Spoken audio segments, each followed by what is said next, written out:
എല്ലാവർക്കും സ്നേഹവന്ദനം. നമ്മൾ വിശ്വാസത്തെക്കുറിച്ചാണ് കഴിഞ്ഞ ദിവസങ്ങളിൽ പഠിച്ചുകൊണ്ടിരുന്നത്.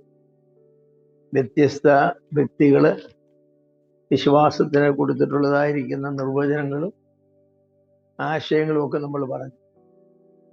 വിശ്വാസം പ്രധാനമായും രണ്ട് തരത്തിലുണ്ട് എന്ന് കഴിഞ്ഞ ആഴ്ച സൂചിപ്പിച്ചു. വസ്തുനിഷ്ഠമായ വിശ്വാസവും ആത്മനിഷ്ഠമായ വിശ്വാസം. കർത്താവായ യേശു ക്രിസ്തുവിൽ വിശ്വസിക്കുക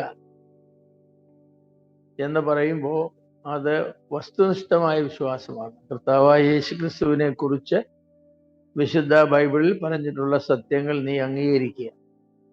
അവൻ ദൈവത്തിൻ്റെ പുത്രനാണ്, തൃത്വത്തിൽ രണ്ടാമനാണ്, കാലത്തിൻ്റെ തികവിൽ ജഡം ധരിച്ച് ഭൂമിയിൽ മനുഷ്യനായി വന്നവനാണ്, പാപരഹിതനാണ്, ഒരേ സമയം ദൈവവും മനുഷ്യനുമാണ്, പാപത്തിൻ്റെ പരിഹാരത്തിന് വേണ്ടി ക്രൂശിൽ മരിച്ചവനാണ്, മരിച്ചടക്കപ്പെട്ടിട്ട് ഉയർത്തെഴുന്നേറ്റവനാണ്. ഇന്ന് സ്വർഗത്തിൽ പിതാവിൻ്റെ വലതുഭാഗത്ത് ഏകമധ്യസ്ഥൻ മഹാപുരോഹിതനുമായി അവന് ഉപവിഷ്ടനും ശുശ്രൂഷ ചെയ്യുന്നവനുമാണ്. തൻ്റെ സഭയ്ക്ക് വേണ്ടി സ്ഥലമൊരുക്കുന്നവനാണ്. ഇനിയും വന്ന് സഭയെ ചേർക്കും. ഇങ്ങനെയുള്ള സത്യങ്ങളെല്ലാം വസ്തുനിഷ്ഠമായ സത്യങ്ങളാണ്. ഇതൊന്നും നമ്മൾ അനുഭവത്തിൽ അനുഭവിച്ചിട്ടില്ല. യേശുക്രിസ്തു ദൈവത്തെ നമുക്ക് അനുഭവിക്കാൻ ഒക്കുമോ? യേശുക്രിസ്തു ജലധാരണം നമുക്ക് അനുഭവിക്കാൻ ഒക്കുമോ? കന്യകാജനം നമുക്ക് അനുഭവിക്കാൻ ഒക്കുമോ? യേശുക്രിസ്തു ഈ ഭൂമി ജീവിച്ചത് നമുക്ക് അനുഭവിക്കാൻ ഒക്കുമോ? നമ്മൾ ചരിത്രത്തിൽ വായിച്ചിട്ടല്ലേ ഉള്ളൂ, ബൈബിളിന്റെ ചരിത്രത്തിലല്ലേ ഉള്ളൂ. അത് നമുക്ക് അനുഭവിക്കാൻ ഒക്കില്ല. ക്രൂശുമരണം അനുഭവിക്കാൻ ഒക്കില്ല, ഉയർപ്പും അനുഭവിക്കാൻ ഒക്കില്ല, ഒന്നും അനുഭവിക്കാൻ ഒക്കില്ല. അപ്പൊ അതെല്ലാം വസ്തുനിഷ്ഠമാണ്. ചരിത്രരേഖകൾ സത്യമായിരിക്കുന്നത് പോലെ അതൊക്കെ യേശു ക്രിസ്തുവിനെ സംബന്ധിച്ചുള്ള ദൈവിക ചരിത്രമാണ്. അതെല്ലാം സത്യമാണ്. അത് സത്യമാണ് എന്ന് നാം അംഗീകരിക്കുക. ആ അംഗീകാരമാണ് നമുക്ക് രക്ഷയ്ക്ക് കാരണമായി തീരുന്നത്. അതാണ് കർത്താവായ യേശു ക്രിസ്തു വിശ്വസിക്കുക എന്ന് പറയുന്നത്. അതുകൊണ്ടാണ് വിശ്വാസം കേൾവിയാലും കേൾവി ക്രിസ്തുവിന്റെ വചനത്താലും എന്ന് പറഞ്ഞാൽ ക്രിസ്തുവിന്റെ വചനം അതിലെഴുതിയിരിക്കുന്ന കാര്യങ്ങൾ കേൾക്കുകയും അത് അംഗീകരിക്കുകയും ചെയ്യുമ്പോഴാണ് നമുക്ക് വിശ്വാസം ഉണ്ടാകുന്നത്. നമ്മൾ വേറെ ഒരു പ്രസംഗം കേട്ടാലോ ഒരു നാടകം കണ്ടാലോ ഒന്നും നമുക്കൊക്കില്ല. വിശ്വാസം കേൾവിയാണ്. ആ കേൾവി എന്ന് പറയുന്ന ഒരു പ്രസംഗത്തിന്റെ കേൾവി, അതാണ് സാധാരണഗതി. പക്ഷെ ട്രാക്ട് വായിച്ചാൽ മതി, അതും കേൾവിയാണ്. ബൈബിൾ വായിച്ചാൽ മതി, അത് കേൾവിയാണ്. എങ്കിലും പോയി പ്രസംഗിക്കുക എന്നാണല്ലോ കർത്താവ് കൽപ്പന തന്നതല്ലേ. ട്രാക്ട് വിതരണം ചെയ്യുന്നതല്ലല്ലോ, ബൈബിൾ വിതരണം ചെയ്യുന്ന പോലുമല്ല. നിങ്ങൾ ഗൗരവം പോയി സഹദൃഷ്ടിയോടും പ്രസംഗിക്കാനാവുന്നത്. കാരണം പ്രസംഗം എന്ന് പറഞ്ഞാൽ ആശയവിനിമയമാണ്. എൻ്റെ മനസ്സിലിരിക്കുന്ന ആശയങ്ങൾ നിങ്ങളുടെ മനസ്സിലേക്ക് തരുവാനുള്ളതായിരിക്കുന്ന ഉപകരണമാണ് പ്രസംഗം. അപ്പോൾ കർത്താവ് പറഞ്ഞു, നിങ്ങൾ എന്നെക്കുറിച്ച് ധരിച്ചിട്ടുള്ളതും ഗ്രഹിച്ചിട്ടുള്ളതും അംഗീകരിച്ചിട്ടുള്ളതുമായിരിക്കുന്ന സത്യങ്ങൾ നിങ്ങൾ ലോകത്തിൽ പോയി സകല മനുഷ്യരോടും എന്ത് ചെയ്യണം? പറയണം. ആ പറയുന്നതിനുള്ള ഒരു മെത്തേഡാണ് പ്രസംഗം എന്ന് പറയുന്നത്. പല രൂപത്തിൽ പറയും. എന്നിട്ട് അത് കേൾക്കണം. അത് കേൾക്കുന്നവർ അത് അംഗീകരിക്കണം. അപ്പോൾ അവർക്ക് രക്ഷിക്കപ്പെടും. അവർക്ക് വിശ്വാസം മൂലം ഉള്ള രക്ഷ അവർക്ക്. അത് വളരെ ലളിതമായിരിക്കുന്ന ഒരു കാര്യമാണ്. അതാണ് ഈ വസ്തുനിഷ്ഠമായ വിശ്വാസം എന്ന് പറഞ്ഞാൽ അതാണ്. ആ വസ്തുനിഷ്ഠമായ വിശ്വാസത്തിന് ഒരു ആത്മനിഷ്ഠമായ വശമുണ്ട്. അതെന്താണ്? വിശ്വസിക്കുക. അത് വചനം കേൾക്കുക, ആ കേൾക്കുന്ന വചനം ശരിയാണെന്ന് നാം അംഗീകരിക്കണം. ആ നാം അംഗീകരിക്കുന്നു എന്ന് പറയുന്നത് നമ്മൾ വസ്തുനിഷ്ഠമായ. ഇപ്പോ ഈ ഗുളിക കഴിച്ചാൽ നിങ്ങളുടെ തലവേദന മാറും എന്ന് പറയുമ്പോൾ അതിൽ വസ്തുനിഷ്ഠമായ ഒരു വശവുമുണ്ട്, ആത്മനിഷ്ഠമായ ഒരു വശമുണ്ട്. വസ്തുനിഷ്ഠമായ വശം എന്താ? ആ ഗുളികയിൽ അടങ്ങിയിരിക്കുന്നതായിരിക്കുന്ന ഔഷധ ഗുണങ്ങളല്ലേ. ആ ഗുളികയ്ക്ക് വേറെ ഗുളിക തിന്നാൽ പ്രയോജനമുണ്ടോ? ഇല്ല. ഈ ഗുളിക തിന്നാൽ എന്ന് പറയുമ്പോൾ ഈ ഗുളികയിൽ തലവേദനയ്ക്ക് സൗഖ്യമാകുവാൻ ആവശ്യമായിരിക്കുന്ന ഔഷധങ്ങൾ തന്നിട്ടുണ്ട്. അത് നീ അംഗീകരിക്കണം. അതാണ് ഇതിൻ്റെ വസ്തുനിഷ്ഠമായ അംഗീകാരം. അംഗീകരിച്ചിട്ട് തലവേദന പോകും? ഇല്ല, ഞാനത് കഴിക്കണം. കഴിക്കുക എന്ന് പറയുന്ന ആത്മനിഷ്ഠമായ പ്രവൃത്തിയാണ്. ഓ അങ്ങനെയാണോ, എങ്കിലത് തരൂ എന്ന് പറഞ്ഞ് ഞാനത് അകത്താക്കണം. അപ്പോൾ ഇതിനെ വിശ്വാസത്തിന് അങ്ങനെ വസ്തുനിഷ്ഠവും ആത്മനിഷ്ഠവുമായ രണ്ട് വശങ്ങളുണ്ട്. രണ്ട് വശങ്ങൾ. ഇത് രണ്ടും ചേരുമ്പോഴാണ് ഒരാൾ രക്ഷിക്കപ്പെടും. അപ്പോഴാണ് പറയുന്നത് നീ രക്ഷിക്കപ്പെടുവാൻ. അപ്പൊ ചില ആളുകൾക്ക് വസ്തുനിഷ്ഠമായ വിശ്വാസമുണ്ട്, പക്ഷെ ആത്മനിഷ്ഠമായ വിശ്വാസമില്ല. തേർ എന്ന് പറഞ്ഞാൽ വലിയൊരു ഗ്രീക്ക് പണ്ഡിതനുണ്ടായിരുന്നു. തേർ ലെക്സിക്കനൊക്കെ ഞങ്ങളൊക്കെ വളരെ ഉപയോഗിക്കുന്ന ഒരു ലെക്സിക്കനാണ് ഗ്രീക്ക് ഭാഷ പഠിക്കാനായി. അദ്ദേഹം ബൈബിളിനെ സത്യസന്ധമായി പഠിച്ച് വിശകലനം ചെയ്യുന്ന ഒരു മനുഷ്യനാണ്. സത്യമല്ലാത്ത ഒന്നും അയാൾ പറയുകയില്ല. പക്ഷെ ഇതെല്ലാം പറഞ്ഞിട്ട് അയാൾ എന്ത് പറയുമെന്നറിയാമോ? ബൈബിൾ പഠിപ്പിക്കുന്നത് ഇതാണ്, അത് സത്യമാണ്, പക്ഷെ ഞാൻ ആ സത്യത്തെ അംഗീകരിക്കില്ല. യേശു ക്രിസ്തു ദൈവമാണെന്നാണ് ബൈബിൾ പറയുന്നത്, പക്ഷെ ഞാനത് സമ്മതിക്കുകയില്ല. ബൈബിൾ എന്താ പഠിപ്പിക്കുന്നത് ചോദിച്ചാൽ യേശു ക്രിസ്തു ദൈവമാണെന്നാ പഠിപ്പിക്കുന്നത്. നേരെ നിങ്ങൾ വിശ്വസിക്കുന്നോ? ഇല്ല എന്ന് പറഞ്ഞാൽ വസ്തുനിഷ്ഠമായി ഞാൻ സമ്മതിക്കുന്നു, ആത്മനിഷ്ഠമായി ഞാൻ അംഗീകരിക്കുന്നു. അപ്പൊ അങ്ങനെ ഒരുപാട് പേരുണ്ട്. വേറെ കുറെ ആളുകളുണ്ട്, അവർക്ക് ആത്മനിഷ്ഠമായ വിശ്വാസമുണ്ട്, പക്ഷെ അതിന് ആധാരമായി വസ്തുനിഷ്ഠമായ വിശ്വാസമൊന്നുമില്ല. ആ കർത്താവ് വിശ്വസിച്ചാൽ ശരിക്കൂടെ ഒന്നായി വിശ്വസിക്കുന്നു. അതെന്താ അങ്ങനെ കാരണം എന്താ? ആ കാരണമൊന്നും എനിക്കറിയില്ല, ഞാൻ അങ്ങനെ വിശ്വസിക്കും. അപ്പോൾ അങ്ങനെയുള്ളവർ പറയുന്നുണ്ട് ഏത് മരുന്ന് കഴിച്ചാലും സൗഖ്യമാകും. നമുക്കൊരു സഹോദരൻ ഉണ്ടായിരുന്നു, അദ്ദേഹം മരിച്ചുപോയി. നല്ല സഹോദരനാണ്, നല്ല ഇഷ്ടമുള്ളൊരു സഹോദരനാണ്. അദ്ദേഹം ഒരു സ്ഥാപനം നടത്തുന്ന ആളായിരുന്നു. ആ സ്ഥാപനത്തിനടുത്തൂടെ ആരും മരുന്നും കൊണ്ട് പോയില്ല. ഇതെന്ത് മരുന്ന്? ഇത് ആശുപത്രി എനിക്ക് കുടിച്ചിട്ടുണ്ട്, അത് കുടിച്ചിട്ട് ബാക്കി കൊടുക്കും, ഇങ്ങോട്ട് കൊടുക്കും. അത് എന്ത് രോഗമാണെന്ന് നോക്കില്ലേ, ആരുടെ മരുന്നായാലും ശരി, അത് തന്നെ അതിലൊരു ഭാഗം തന്നെ കുടിക്കും. അപ്പൊ തനിക്ക് എന്താന്ന് ചോദിച്ചാൽ ആത്മനിഷ്ഠമായ വിശ്വാസം കൊണ്ട് വസ്തുനിഷ്ഠമായില്ല. ഇത് എന്തോ മരുന്നാ, ഇതിൻ്റെ അകത്ത് എന്തോ, ഇത് എന്തിനു വേണ്ടിയുള്ളതാ, ഇത് കുടിച്ചാൽ എന്ത് നടക്കുക, അതൊന്നും എനിക്കറിയാം. ഇത് മരുന്നാണെന്നറിയാം, അതെനിക്ക് കുടിക്കുന്ന ഇഷ്ടവുമാണ്. അങ്ങനെ ചില ആളുകളുണ്ട്. അപ്പൊ അവർ രക്ഷിക്കപ്പെടുമോ? കർത്താവ് ആരാന്നും എനിക്കറിയില്ല, കർത്താവ് എന്ത് ചെയ്തെന്നും എനിക്കറിയില്ല, ദൈവമാണെന്നും അറിയില്ല, മനുഷ്യനാണെന്നും അറിയില്ല, അവതരിച്ചെന്നും അറിയില്ല, പക്ഷേ എനിക്ക് കർത്താവിനെ ഇഷ്ടം. എനിക്ക് കർത്താവിനെ മാത്രമല്ല ഇഷ്ടം, എനിക്ക് വേറെ അനേക ഭഗവാന്മാരെ ഇഷ്ടമാണ്. എൻ്റെ വീട്ടിൽ നിങ്ങൾ വന്നാൽ ഇവിടെ എല്ലാം പടഞ്ഞാൻ വെച്ചിട്ടുണ്ട്, എല്ലാം ചോദിച്ച മാലയും അവിടെ എല്ലാം ഞാൻ കൊണ്ടുപോകും. എനിക്ക് കർത്താവിനെ ഇഷ്ടമാണ്. അപ്പോൾ അത് രക്ഷിക്കുന്ന വിശ്വാസമാണോ? അപ്പോൾ ആത്മനിഷ്ഠമായ വിശ്വാസം തനിയെയും വസ്തുനിഷ്ഠമായ വിശ്വാസം തനിയെയും പോരാ. വസ്തുനിഷ്ഠമായ വിശ്വാസം ആധാരമായും ആ വിശ്വാസത്തിൽ നമുക്കുള്ള ആശ്രയത്തിനാണ് ആത്മനിഷ്ഠമായ വിശ്വാസം എന്ന് പറയും. ചില പിള്ളേരുടെ കല്യാണമൊക്കെ ആലോചിച്ച് വരുമ്പോൾ അവര് പെണ്ണിയൊക്കെ കണ്ടിട്ട് പറയും, നല്ല പെണ്ണ, ഒരു നല്ല ഭാര്യയായി കൊള്ളാവുന്ന ആളാണെന്നറിയാം, അപ്പൊ എന്നാൽ ഞങ്ങളെ പ്രൊസീജർ വേണ്ട. അതെന്താ? എനിക്കിഷ്ടം. ആള് നല്ലതാണെന്ന് എനിക്കറിയാം, പക്ഷെ എനിക്കിഷ്ടമാണ് എന്ന് പറഞ്ഞാൽ വസ്തുനിഷ്ഠമായി മാർക്കിട്ട 100 കൊടുക്കും, ആത്മനിഷ്ഠമായി മാർക്കിട്ട 0 കൊടുക്കും. എനിക്കിഷ്ടം. അത് ചില ആളുകൾ ബിരിയാണി ഇഷ്ടമല്ലെന്ന് പറയുന്ന പോലാണ്. അതെ, ബിരിയാണി നല്ലതാണെന്നറിയാം, അതിൽ ഇറച്ചി ഉണ്ടെന്നറിയാം, പിന്നെ നന്നാണ്, പ്രോട്ടീൻ ധാരാളം ഉണ്ട്, ശരീരത്തിന് ആവശ്യമായ എല്ലാം ഉണ്ടെന്ന് അറിയാം, പക്ഷെ എനിക്ക് സാധനം ഇഷ്ടമാണ്. വല്ല പ്രയോജനം വരും അവർക്കതുകൊണ്ട്? ഒരു പ്രയോജനം വരും. അപ്പൊ ഇത് രണ്ടും കൂടെ ചേർന്ന് പോകണം, ആത്മനിഷ്ഠവും വസ്തുനിഷ്ഠവും. നമ്മുടെ പ്രശ്നം എന്താണെന്നറിയാമോ? ചിലർക്ക് ആത്മനിഷ്ഠ വിശ്വാസം വളരെയുണ്ട്, പക്ഷേ അതിനാധാരമായിട്ട് യാഥാർത്ഥ്യങ്ങളൊന്നും ഇല്ല.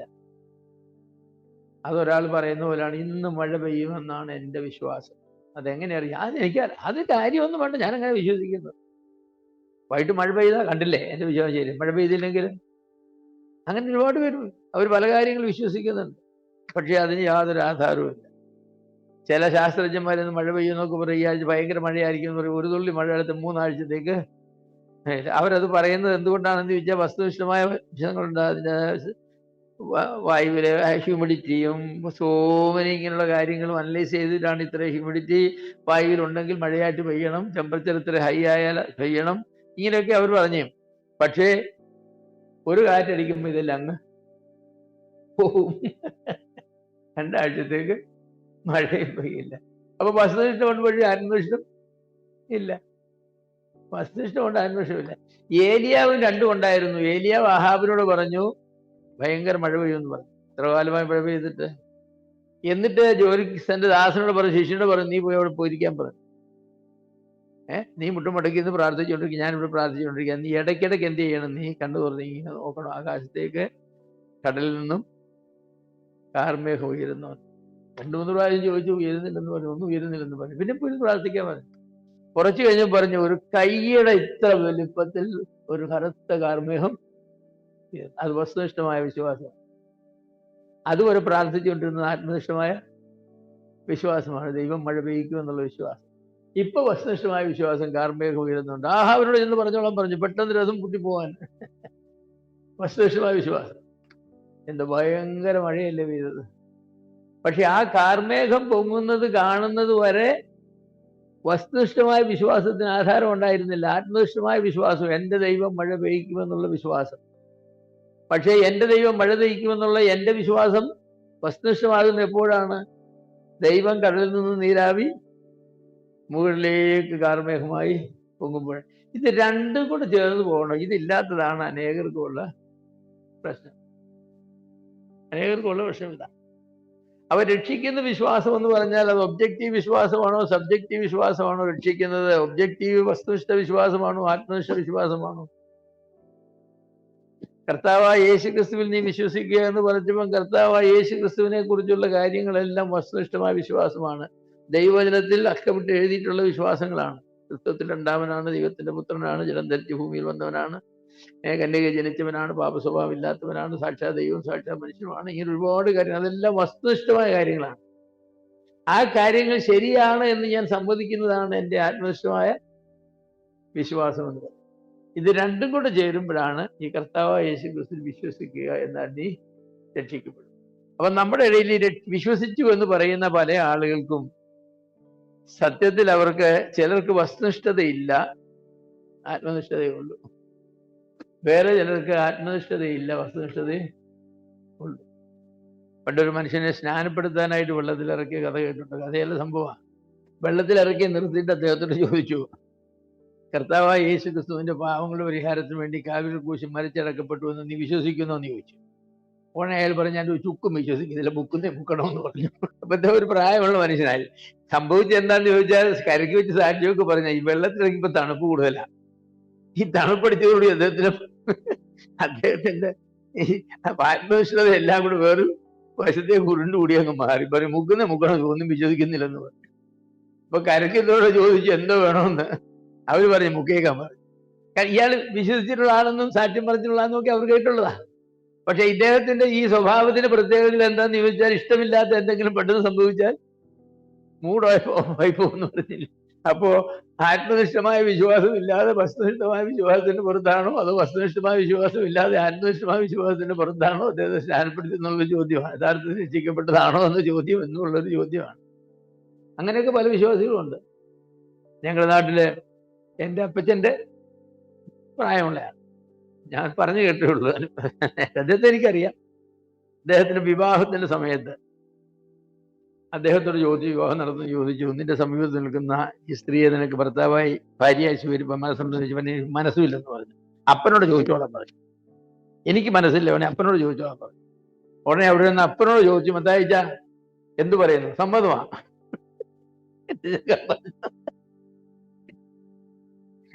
അങ്ങനെ അവർ കല്യാണം കഴിപ്പിച്ചു. ഇത് യാഥാർത്ഥ്യമാണ്. അപ്പോ അവര് ഭാര്യയും ഭർത്താവും ഒക്കെ ആയി.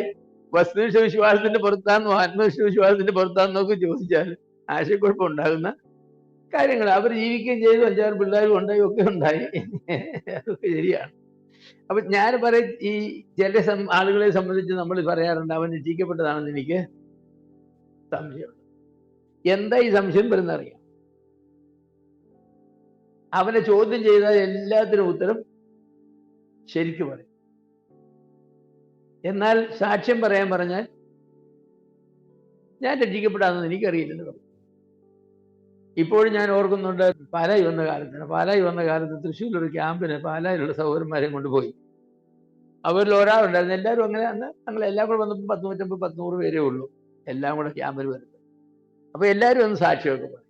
അപ്പൊ ഈ സഹോദരൻ എഴുന്നിട്ട് സാക്ഷ്യം പറയാനായിട്ട് പറഞ്ഞപ്പോൾ, ഞാൻ രക്ഷിക്കപ്പെട്ടതാണോ അല്ലയോ എന്ന് എബ്രാം തോമസിനോട് ചോദിച്ചാൽ അറിയാമെന്ന് പറഞ്ഞു. എനിക്കതേക്കുറിച്ച് നല്ല തിട്ടമില്ലെന്ന് പറഞ്ഞു. എനിക്കതേക്കുറിച്ച് നല്ല തിട്ടമില്ല, അത് എബ്രാം തോമസിനോട് ചോദിക്കണമെന്ന് പറഞ്ഞു. അദ്ദേഹം അതിനെ രക്ഷിക്കപ്പെടുത്തിയെന്ന് പറഞ്ഞു. അപ്പൊ നോക്കണേ, ഞാൻ സുവിശേഷം പറഞ്ഞു കൊടുത്തു, അതൊക്കെ സമ്മതിച്ചു. എന്നിട്ട് ഏറ്റു പറയാൻ പറഞ്ഞു. ഏറ്റു പറയേണ്ട വാക്കുകൾ അന്നത്തെ കാലത്ത് പറഞ്ഞു കൊടുത്തു. അദ്ദേഹം ഏറ്റു പറഞ്ഞു. അപ്പൊ അദ്ദേഹം അതേക്കുറിച്ച് പറയുന്നത്, ഞാൻ രക്ഷിക്കപ്പെട്ടല്ല എന്നുള്ളത് എനിക്കതേക്കുറിച്ച് യാതൊരു വിവരവും ഇല്ല. പക്ഷെ അദ്ദേഹത്തെ എന്നോട് ചോദിച്ചപ്പോൾ ഞാൻ അറിയുന്നിടത്തോളം അദ്ദേഹം രക്ഷിക്കപ്പെട്ട ഒരു മനുഷ്യനാണ്. കാരണം കർത്താവിനെ കുറിച്ച് അദ്ദേഹത്തോട് കാര്യമായിട്ട് പറഞ്ഞു, അദ്ദേഹം കാര്യമെല്ലാം സമ്മതിച്ചു. ഈ യേശുവിനെ സ്വീകരിക്കേണ്ടതെന്ന് സ്വീകരിക്കണമെന്ന് പറഞ്ഞു. എന്നാൽ സ്വീകരിക്കാൻ പറഞ്ഞത് ബ്രദർ പറഞ്ഞു ഞാൻ ഏറ്റു പറയാമെന്ന് പറഞ്ഞു കൊടുത്ത് ഏറ്റു പറഞ്ഞു ഒക്കെ ചെയ്തു. പക്ഷെ സാക്ഷ്യം പറയാൻ വന്നപ്പോൾ അദ്ദേഹം പറഞ്ഞു അതെ ബ്രഹ്മ സാറുണ്ട് ചോദിക്കാം. അപ്പൊ അങ്ങനെയുള്ള പല ആളുകൾ നമ്മുടെ ഇടയിൽ ഉണ്ട്, ഇന്നും ഉണ്ട്. അതിന്റെ പ്രശ്നം എന്താണെന്നറിയാം, അവർക്ക് ഒന്നുകിൽ വസ്തുനിഷ്ഠതയുണ്ടല്ലേ ആത്മനിഷ്ഠതയുണ്ട്. ഇത് രണ്ടും കൂടെ ചേരുന്നവർക്ക് മാത്രമേ ഉറച്ചു നിൽക്കാനായിട്ട് സാധിക്കൂ. പൗലോസ് അപ്പോസ്തലൻ പറഞ്ഞു നിങ്ങൾ വിശ്വാസത്തിൽ തന്നെയോ എന്ന് നിങ്ങളെ തന്നെ ശോധന ചെയ്യുന്നു. എന്താ ശോധന ചെയ്യുന്നത്? യേശു ക്രിസ്തുവിനെ സംബന്ധിച്ചുള്ള എല്ലാ സത്യങ്ങളും ഞാൻ അറിഞ്ഞിട്ടുണ്ടോ, അത് അംഗീകരിച്ചിട്ടുണ്ടോ?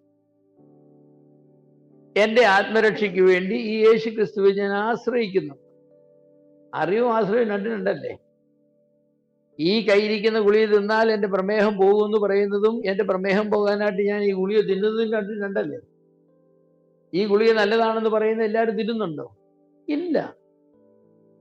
ഇത് തിന്നുന്ന എല്ലാവരും ശരിക്കും വിശ്വസിച്ചുകൊണ്ടാണ് തിന്നുന്നത്? അല്ല, ഡോക്ടർ പറഞ്ഞ് കഴിക്കാൻ ഞാനും കഴിക്കാം, എനിക്കത് വിശ്വാസമൊന്നുമില്ല. ഗുണം വരുമോയെന്ന് ചോദിച്ചാൽ ഗുണം വരും, അത് വേറെ വിശ്വാസം, മരുന്നിൻ്റെ പ്രത്യേകതയാണ്. അപ്പോൾ വിശ്വാസത്തിന് ഇങ്ങനെ ആത്മനിഷ്ഠമെന്നും വസ്തുനിഷ്ഠമെന്നുള്ള രണ്ട് വശങ്ങളും. നമ്മുടെ വിശ്വാസം ശരിയാണോ എന്നറിയാനായിട്ട് നാം എപ്പോഴും ഉറപ്പുവരുത്തേണ്ടത് എന്താണ്? എനിക്ക് വസ്തുനിഷ്ഠമായ വിശ്വാസമുണ്ടോ, അതുകൊണ്ട് തന്നെ എനിക്ക് ആത്മനിഷ്ഠമായ വിശ്വാസം ഉണ്ടോ? ഈ വസ്തുനിഷ്ഠമായ വിശ്വാസം ഉണ്ടായിട്ട് ഇപ്പോൾ വസ്തുനിഷ്ഠമായ വിശ്വാസത്തിന് ഒരു ഭാഗം പറയാം. നമ്മുടെ കർത്താവായ യേശു ക്രിസ്തു നമ്മുടെ എല്ലാ സാഹചര്യങ്ങൾക്കും മതിയായവനാണ് എന്ന അറിവ് വസ്തുനിഷ്ഠമായ വിശ്വാസം. നിങ്ങൾക്ക് എത്ര പേർക്ക് അങ്ങനെ വിശ്വാസമുണ്ട്? നമ്മുടെ കർത്താവായ യേശു ക്രിസ്തു നമ്മുടെ ജീവിതത്തിലെ എല്ലാ സാഹചര്യങ്ങൾക്കും മതിയായവനാണ്. കയ്യിൽ പൊക്കുകയും കൈപോക്കാത്ത ആരെങ്കിലും ഉണ്ടോ? എല്ലാവർക്കും വസ്തുനിഷ്ഠമായ വിശ്വാസം. ആകട്ടെ, നിങ്ങളുടെ എല്ലാ സാഹചര്യങ്ങൾക്കും നിങ്ങൾ കർത്താവായ യേശു ക്രിസ്തുവിനെ തന്നെയാണോ ആശ്രയിക്കുന്നത്?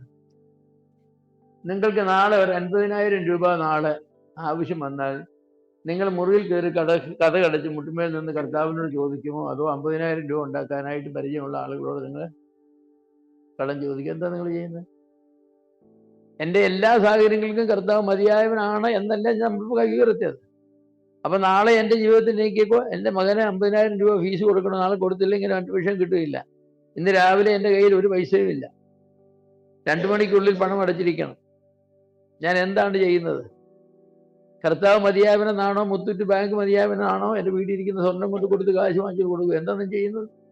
ഇല്ല, തരത്തില്ല. നേരിട്ട് തരാൻ പര്യാപ്തമല്ല കർത്താവ്. ഈ കർത്താവ് പര്യാപ്തമാണെന്ന് പറഞ്ഞാൽ കടം ചോദിച്ചാൽ അവരെ കൊണ്ട്, കടക്കാരനെ കൊണ്ട് തരിപ്പിക്കാൻ കർത്താവിന് കഴിയുന്നതാണോ എൻ്റെ വിശ്വാസം? നമ്മൾ പറയുന്നത് എന്താണെന്ന് ചോദിച്ചാൽ നമ്മുടെ വസ്തുനിഷ്ഠമായ വിശ്വാസത്തിന് ആത്മനിഷ്ഠമായ വശം തീരെ കുറവാണെന്നായി പറയുന്നത്. അത് വളരെ കുറവാണെന്നാണ് പറയുന്നത്. അതതിൻ്റെ യാഥാർത്ഥ്യം. വസ്തുനിഷ്ഠമായ വിശ്വാസം നമുക്കുണ്ട്. നമ്മൾ പ്രസംഗിക്കുന്നത് കർത്താവ് മതിയായവനാണ്, കർത്താവ് 5 അപ്പം കൊണ്ട് 5000 പോയി വെള്ളം വീഞ്ഞാക്കാൻ കഴിവുള്ളവനാണ്, പെറ്റങ്കടൽ വിഭാഗിക്കാൻ കഴിവുള്ളവനാണ്, യോർദാൻ നദി വിഭാഗിക്കാൻ കഴിവുള്ളവനാണ്, അല്ലേ? 1,86,000 പട്ടാളത്തെ ഒരു ബോംബും ഇല്ലാതെ ഒരു രാത്രി ശാന്തമായി കൊല്ലാൻ കഴിവുള്ളവനാണ്. എന്തെല്ലാം വിശ്വാസമാണ് വസ്തുനിഷ്ഠമായി നമുക്കുള്ളത്. പക്ഷേ നമ്മുടെ വ്യക്തിപരമായിരിക്കുന്ന ജീവിതത്തിലെ ചെറിയ കാര്യങ്ങൾ നടത്താൻ പോലും ഈ കർത്താവിന് കഴിയുമെന്ന് നമ്മൾ വിശ്വസിച്ച് കർത്താവ് നടത്തുവാനായി കാത്തിരിക്കുകയില്ല. നമ്മളൊരു ഡെഡ് ലൈൻ വെക്കും 11 മണിക്കുള്ളിൽ, ഇല്ലെങ്കിൽ നമ്മൾ നേരെ മുത്തൂറ്റ് ബാങ്കിലേക്ക് സ്വർണം കൊണ്ട് പോകും. എന്നിട്ട് നമ്മൾ നല്ലവരായതുകൊണ്ട് നമ്മളൊരു ക്രെഡിറ്റ് കൊടുക്കും. ഏതായാലും മുത്തൂറ്റ് ബാങ്ക് സ്വർണം കൊണ്ട് ചെയ്യുന്നു, വളരെ വേഗം കാര്യം സാധിച്ചു, കർത്താവ് നല്ലവനാണ്. അത് നിരീശ്വരം കൊണ്ട് കൊടുത്താലും, നിങ്ങൾ കൊടുത്ത സ്വർണം ഒരു നിരീശ്വരനെ കൊണ്ട് കൊടുക്കുന്നെങ്കിലും അവൻ കാര്യം. അപ്പൊ നമ്മുടെ ഈ വസ്തുനിഷ്ഠതയും ആത്മനിഷ്ഠതയും തമ്മിൽ പൊരുത്തക്കേടുണ്ട്. നമ്മുടെ ക്രിസ്ത്യ ജീവിതത്തിന്റെ എല്ലാ പരാജയങ്ങൾക്കും കാരണം ഈ പൊരുത്തക്കേടാണ്. ഉള്ള കാര്യം ഞാൻ പറഞ്ഞു. ഒരു ഭക്തനും മറ്റേ ഭക്തനും തമ്മിലുള്ളതായിരിക്കുന്ന വ്യത്യാസം എന്താണെന്ന് ചോദിച്ചാൽ, ഒരു ഭക്തൻ വസ്തുനിഷ്ഠതയും ആത്മനിഷ്ഠതയും രണ്ടും കർത്താവിൽ ആശ്രയിച്ച് ജീവിക്കുന്നു. ഒരുത്തൻ വസ്തുനിഷ്ഠത മാത്രമുണ്ട്, ആത്മനിഷ്ഠതയില്ല. കർത്താവ് ശിഷ്യന്മാരുടെ പലപ്പോഴും ചോദിച്ചല്ലോ, അല്പവിശ്വാസികൾ എന്നില്ലേ? എന്തായിരുന്നു അവരുടെ പ്രശ്നം? അവർക്ക് വസ്തുനിഷ്ഠം ഉണ്ടായിരുന്നു. യേശുക്രിസ്തു ദൈവപുത്രനെന്നറിയില്ലേ? കരയും കടലും സൃഷ്ടിച്ചവനെന്നറിയില്ലേ? എല്ലാം അറിയാം. പിന്നെ ഓളം കണ്ടപ്പം പത്രോസ് ആത്മനിഷ്ഠം ഉണ്ടായിരുന്നു, പക്ഷേ വസ്തുനിഷ്ഠമില്ല. കർത്താവ് വിചാരിച്ചാൽ ഈ ഓളത്തെ എല്ലാം സൗഖ്യമാക്കിയപ്പോൾ അവർ അതിശയിച്ചു, എങ്ങനെയുള്ള മനുഷ്യനാണ്. അതവർക്ക് അറിയാമായിരുന്നു അങ്ങനെയുള്ള മനുഷ്യരാണ്. നമുക്കും ഉണ്ടാ പ്രശ്നം. രക്ഷിക്കപ്പെട്ടു എന്ന് പറയുന്നതായിരിക്കുന്ന ആളുകൾക്കൊക്കെ ഈ വസ്തുനിഷ്ഠതയും ആത്മനിഷ്ഠതയും തമ്മിലുള്ളതായിരിക്കുന്ന വ്യത്യാസം. അപ്പോൾ നാം യഥാർത്ഥ വിശ്വാസികളാകുന്ന എപ്പോഴാണ്? യഥാർത്ഥ വിശ്വാസികൾ അടിവരയിട്ടുകൊണ്ട് നമ്മൾ യഥാർത്ഥ വിശ്വാസികളാകുന്ന എപ്പോഴാണ്? വസ്തുനിഷ്ഠതയിലും ആത്മനിഷ്ഠതയിലും ഒരുപോലെ ഊന്നിയുള്ളതായിരിക്കുന്ന വിശ്വാസം നമുക്ക് ഉള്ളപ്പോഴാണ് നമ്മൾ യഥാർത്ഥ വിശ്വാസം. ഇപ്പൊ ജോർജ് മുള്ളറിനെ പറ്റി ഒരുപാട് കഥ കേട്ടിട്ടുണ്ട്. ജോർജ് മുള്ളറിന്റെ പ്രത്യേകത എന്താണെന്ന് ചോദിച്ചാൽ തന്റെ വസ്തുനിഷ്ഠ വിശ്വാസവും ആത്മനിഷ്ഠ വിശ്വാസവും ഒരുപോലെയായിരുന്നു. കർത്താവ് തരും, കർത്താവിന് തരുവാൻ കഴിയും, അത് വസ്തുനിഷ്ഠം. എന്റെ കർത്താവ് എനിക്ക് തരും, അത് ആത്മനിഷ്ഠം. തരുവാൻ കഴിയുമെന്നുള്ളതും തരുമെന്നുള്ളതും ഒരുപോലെ. അതുകൊണ്ട് തനിക്കത് കിട്ടി, കാരണം കർത്താവ്. അതാണ് വിശ്വാസം, അതാണ് വിശ്വാസത്തിന്റെ പ്രവൃത്തി. നമുക്ക് അങ്ങനെ ഇല്ല. നമുക്ക് ഈ വസ്തുനിഷ്ഠമായ വിശ്വാസം കുറേയൊക്കെ ഉണ്ട്, ആത്മനിഷ്ഠമായ വിശ്വാസം വളരെ വളരെ കുറവാണ്. എന്നാൽ തിരിച്ച് വേറെ ചില സമുദായക്കാരുണ്ട്, അവർക്ക് ഈ ആത്മനിഷ്ഠത ഒരുപാടുണ്ട്, പക്ഷെ അതിന്റെ പുറകിൽ വസ്തുനിഷ്ഠതയില്ല. എന്ന് പറഞ്ഞാൽ കർത്താവ് അവർ വിശ്വസിക്കുന്ന കാര്യങ്ങളൊന്നും ചെയ്തു കൊടുക്കാമെന്ന് പറഞ്ഞിട്ടില്ല. അങ്ങനെ കർത്താവ് പറഞ്ഞിട്ടില്ലാത്തതും കർത്താവിന്റെ സ്വഭാവത്തിന്റെ ഭാഗമല്ലാത്തത് കൊണ്ട് ഞാൻ എത്ര കിട്ടുമെന്ന് പറഞ്ഞ് എത്ര ശബ്ദം ഉണ്ടാക്കിയിരുന്നാലും എത്ര ദിവസം കഴിക്കാതെ കുടിക്കാതെ ഇരുന്നാലും എനിക്കൊന്നും കിട്ടുകയില്ല. പിന്നെ ദൈവം കരുണയുള്ളവനായതുകൊണ്ട് ചിലപ്പോൾ ഞാൻ ചത്തു പോകണ്ടെന്ന് വിചാരിച്ച് എന്തെങ്കിലുമൊക്കെ ചെയ്തു. അപ്പൊ അത് ശരിയായ വിശ്വാസമല്ല. അപ്പൊ ചരിത്രത്തിൽ നടന്നിട്ടുണ്ട്, മരിച്ച എല്ലാ വിശ്വാസികളെ ഉയർപ്പിക്കാമെന്ന് കർത്താവ് എവിടെയെങ്കിലും വാഗ്ദാനത്തിലുണ്ടോ? വിശ്വാസികൾ മരിച്ചു പോയാൽ അവരെ കർത്താവ് പ്രാർത്ഥിച്ച് ഉയർപ്പിക്കാവുന്നുണ്ടോ? ഇല്ല. ബൈബിൾ തുടങ്ങി നമ്മൾ കാണുന്ന എല്ലാം എന്താ? മരിച്ചവരെ കൊണ്ട് അടക്കുകയല്ലേ. അങ്ങനെ അടക്കുന്നു. ചിലരെയൊക്കെ ദൈവം ഉയർപ്പിച്ചിട്ടുണ്ട്, പക്ഷെ ആർക്കും അങ്ങനെ വാഗ്ദത്തം കൊടുത്തിട്ടില്ല, നിങ്ങൾ മരിച്ചവരെ ഉയർപ്പിച്ചുതരാം. അപ്പൊ ചില ആളുകൾ ആത്മവിശ്വാസം വളരെ കൂടിയിട്ട് കർത്താവ് ഉയർപ്പിക്കും എന്ന് പറഞ്ഞ് 4-5 ദിവസം ഈ ശവത്തിന്റെ മുന്നിൽ നിന്നിട്ട് എന്നിട്ട് മത്തായിച്ചാലോ യോഹന്നാച്ചാന്ന് പറഞ്ഞ് കൈക്ക് പിടിച്ച് എഴുന്നേൽക്കുക എന്ന് പറഞ്ഞപ്പോ കൈക്ക് പോകുന്നു ശരത്തെന്ന് പറഞ്ഞ്. യോഹന്നാച്ചൻ എഴുന്നേറ്റില്ല, മത്തായിച്ചൻ എഴുന്നേറ്റില്ല, മത്തായിച്ചന് കൈ കയ്യുന്നത്. കാരണം എന്താന്ന് ചോദിച്ചാൽ ഈ ആത്മവിശിഷ്ട വിശ്വാസത്തിന്റെ പിന്നിൽ എന്തില്ല? വസ്തുനിഷ്ഠതയില്ല. അപ്പോ അങ്ങനെയുള്ളവരെ ചില ആളുകൾ പറയും ഭയങ്കര വിശ്വാസം എന്ന് പറയാം. ഭയങ്കര വിശ്വാസം, അത് ഭയങ്കര വിശ്വാസമല്ല. അതിനാണ് ഈ ദൈവത്തെ പരീക്ഷിക്കുക എന്നൊക്കെ പറയുന്നത്. കാരണം ദൈവം അങ്ങനെ ചെയ്യാൻ പറഞ്ഞില്ല. വസ്തുനിഷ്ഠ വിശ്വാസം എന്ന് പറഞ്ഞാൽ വചനത്തിൽ ആ കാര്യം പറഞ്ഞിട്ടുണ്ട്. ആത്മനിഷ്ഠം എന്ന് പറഞ്ഞാൽ ആ വചനത്തിൽ പറഞ്ഞിരിക്കുന്ന കാര്യം സത്യമായി നടക്കുമെന്ന് ഞാൻ എന്ത് ചെയ്യുന്നു? അംഗീകരിക്കുന്നു, വിശ്വസിക്കുന്നു. വചനത്തിൽ പറഞ്ഞിട്ടില്ലാത്ത കാര്യം നടക്കുമെന്ന് ഞാൻ വിശ്വസിച്ചാൽ ഞാൻ ഈ വർഷം പഠിക്കുകയില്ല, സ്കൂളിൽ പോവുകയില്ല, പഠിക്കുകയില്ല, പക്ഷെ ഞാൻ എന്ത് ചെയ്യും? IAS പാസ്സാവും. എവിടെയെങ്കിലും പറഞ്ഞിട്ടുണ്ടോ പഠിക്കാത്തതിനും സ്കൂളിൽ പോകാത്തതിനും IAS കാരനാണ്? പറഞ്ഞിട്ടില്ല. ഞാൻ എത്ര ആത്മാർത്ഥമായി വിശ്വസിച്ച് നടന്നാലും ഒരു പ്രയോജനവും ഇല്ല. എനിക്ക് എൻ്റെ പ്രിലിമിനറി എഴുതാനുള്ളതായിരിക്കുന്ന ഹോൾ ടിക്കറ്റ് പോലും എനിക്ക് കിട്ടുന്നില്ല. കാരണം അതിനുള്ള മിനിമം ക്വാളിഫിക്കേഷൻ പോലും എനിക്കില്ല. എൻ്റെ വിശ്വാസത്തിലേക്ക് ഔട്ടിരിക്കും. അപ്പോൾ ചില ആളുകൾക്ക് ഭയങ്കര ആത്മനിഷ്ഠ വിശ്വാസമാണ്. അപ്പൊ അവർ നമ്മളെ പറ്റി പറയും, സഹോദരൻ നിങ്ങൾക്ക് വിശ്വാസമില്ലെന്ന് പറയും. ഒരു പെന്തക്കോസ്ത് പാസ്റ്റർ എന്നോട് പറഞ്ഞു, ഞങ്ങൾ പലപ്പോഴും പരിചയക്കാരാ, പലപ്പോഴും കണ്ട് സംസാരിക്കുകയൊക്കെ ചെയ്യുന്നതാണ്. അപ്പൊ അന്യഭാഷയെ പറ്റിയൊക്കെ ഞങ്ങൾ ഇങ്ങനെ സംസാരിച്ചിട്ടുണ്ട്. ഒരു ദിവസം ചോദിച്ചു, ബ്രദറെ ഞങ്ങളുടെ കൂടെ വന്ന് ബ്രദർ 2-3 ദിവസം കാത്തിരുന്ന് പ്രാർത്ഥിച്ച് കിട്ടിയ ബ്രദർ വിശ്വസിക്കുമോ എന്ന് ചോദിച്ചു. അന്യഭാഷ കാത്തിരുന്ന് 2 ദിവസം പ്രാർത്ഥിച്ചിട്ട് ബ്രദറിന് അന്യഭാഷ കിട്ടിയാൽ വിശ്വസിക്കും. ഞാൻ പറഞ്ഞു കിട്ടിയാലും വിശ്വസിക്കില്ലെന്ന് പറഞ്ഞു. കിട്ടിയാലും വിശ്വസിക്കില്ലെന്ന് പറഞ്ഞു. എന്താന്ന് ചോദിച്ചു. ഞാൻ കാത്തിരുന്ന് പ്രാർത്ഥിക്കുന്നതിന് മുമ്പ് വചനത്തിൽ നിന്ന് നിങ്ങൾ എനിക്ക് ബോധ്യപ്പെടുത്തണം, ഇങ്ങനെ അന്യഭാഷ ഇന്നുണ്ടെന്നും അത് കാത്തിരുന്നാൽ കിട്ടുമെന്നും എന്നെ ബോധ്യപ്പെടുത്തണം. വചനത്തിന്റെ ബോധ്യതയുടെ അടിസ്ഥാനത്തിൽ എനിക്ക് കാത്തിരിക്കാനൊക്കെ. അല്ലാതെ ഞാൻ കാത്തിരുമ്പോൾ എനിക്ക് കിട്ടിയത് എന്താണെന്നുള്ളത് എനിക്കറിയില്ല. ആത്മാവാണോ ദുരാത്മാവാണോ, എനിക്ക് മാനസിക വിഭ്രാന്തി ഉണ്ടായതാണോ, എനിക്ക് പറയാൻ പറ്റില്ല. ഒരനുഭൂതി ഉണ്ടായെന്ന് മാത്രമേ ഞാൻ വേണ്ടി സമ്മതിക്കാം. ഒരനുഭൂതി എനിക്കുണ്ടായി. എന്തുകൊണ്ടുണ്ടായെന്നുള്ളത് ഞാൻ പരിശോധിക്കണം.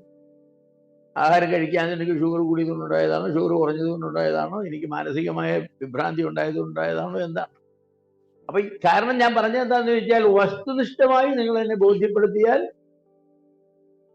ആത്മനിഷ്ഠതയെ ഞാൻ സമ്മതിക്കാം. വസ്തുനിഷ്ഠമായി ബോധ്യപ്പെടുത്താതെ ആത്മനിഷ്ഠത കൊണ്ട് ഞാൻ തൃപ്തിപ്പെടുന്ന ഒരാള് അല്ല. അതുകൊണ്ട് നിങ്ങൾ എന്ത് പറഞ്ഞാലും ഞാൻ കാത്തിരിക്കുകയുമില്ല, പ്രാർത്ഥിക്കുകയുമില്ല വിഷയത്തിന് വേണ്ടി. കാത്തിരിക്കുകയും പ്രാർത്ഥിക്കുകയും ചെയ്യുന്നു. ഈ പുസ്തകത്തിൽ നിന്ന് എനിക്ക് കാണിച്ചത് നിങ്ങൾ കാത്തിരുന്ന് പ്രാർത്ഥിച്ച് പ്രാപിക്കണം. അത് ഞാൻ കാണിക്കാൻ ഒക്കുകയത്. എന്നാ പേര് എന്നെ നിങ്ങൾക്ക് കിട്ടിയില്ല. നമ്മുടെ വിശ്വാസത്തിന് ഇത് രണ്ടും ഉണ്ടാകണം. നാം രക്ഷിക്കപ്പെടുന്ന വിശ്വാസത്തിനും അത് തന്നെയാണ്. സുവിശേഷം കേൾക്കുമ്പോൾ എന്താണ്? ഞാൻ പാപിയാണെന്ന് ബൈബിൾ പറയുന്നു, ഞാനത് സമ്മതിക്കുന്നു. എൻ്റെ വസ്തുനിഷ്ഠ വിശ്വാസം, എൻ്റെ ആത്മനിഷ്ഠ വിശ്വാസം. കർത്താവായ യേശു ക്രിസ്തു എൻ്റെ പാപങ്ങളുടെ പരിഹാരകനായിട്ട് എനിക്ക് പകരക്കാരനായി മരിച്ചു എന്ന് വചനം പറയുന്നു, ഞാനത് വിശ്വസിക്കുന്നു. അതെൻ്റെ വസ്തുനിഷ്ഠ വിശ്വാസം, ഞാനത് സമ്മതിക്കുന്നു എന്നുള്ളതിൻ്റെ ആത്മനിഷ്ഠ വിശ്വാസം. ഈ കർത്താവായ യേശു ക്രിസ്തു മരിച്ചിറക്കപ്പെട്ട് ഉയർത്തെഴുന്നേറ്റു എന്ന് വചനം പറയുന്നു, ഞാനത് വിശ്വസിക്കുന്നു, വസ്തുനിഷ്ഠമായ വിശ്വാസം. ഈ യേശു ക്രിസ്തുവിൽ വിശ്വസിച്ചാൽ നിനക്ക് രക്ഷ കിട്ടുമെന്ന് പറയുന്നു, വചനം പറയുന്നു, ഞാനത് വിശ്വസിക്കുന്നു. ഞാനത് വിശ്വസിച്ചതിന്റെ ഫലമായി എനിക്ക് കിട്ടുന്ന രക്ഷ കിട്ടി എന്ന് ഞാൻ അംഗീകരിക്കുന്നു. എനിക്ക് അനുഭവം ഒന്നും ഉണ്ടാകില്ല. വെയിറ്റ് കൂടുകയോ ഭാരം ഉണ്ടാകുകയോ തുള്ളലോ പറയിലോ ഒന്നും വരുമൊന്നുമില്ല. ചിലർ പറയുന്ന രക്ഷിക്കപ്പെടുന്ന വേണ്ട 0.5 കിലോമീറ്റർ കൂടുമെന്നാണ് പരിശുദ്ധാത്മാവ് വരുമ്പോഴത്തെ ആ വെയിറ്റ്. അപ്പോൾ നമ്മുടെ വിശ്വാസത്തിൽ ഇത് രണ്ടും ഉണ്ടായിരിക്കണം. എല്ലാവർക്കും ഇല്ലെന്നുള്ളതാണ് സത്യം. വസ്തുനിഷ്ഠ വിശ്വാസം കുറെ ആളുകൾക്കുണ്ട്, പക്ഷെ ആത്മനിഷ്ഠ വിശ്വാസം വളരെ കുറച്ച് ആളുകൾക്ക്. വേറെ ചിലർക്ക് ഭയങ്കര ആത്മനിഷ്ഠ വിശ്വാസം. എൻ്റെ കർത്താവ് തരും തരും തരും തരും തരാതിരിക്കുക, ചോദിച്ചാൽ തരും തരും തരും, ഞാൻ പ്രാർത്ഥിച്ച കർത്താവ് തരാതിരിക്കുമോ?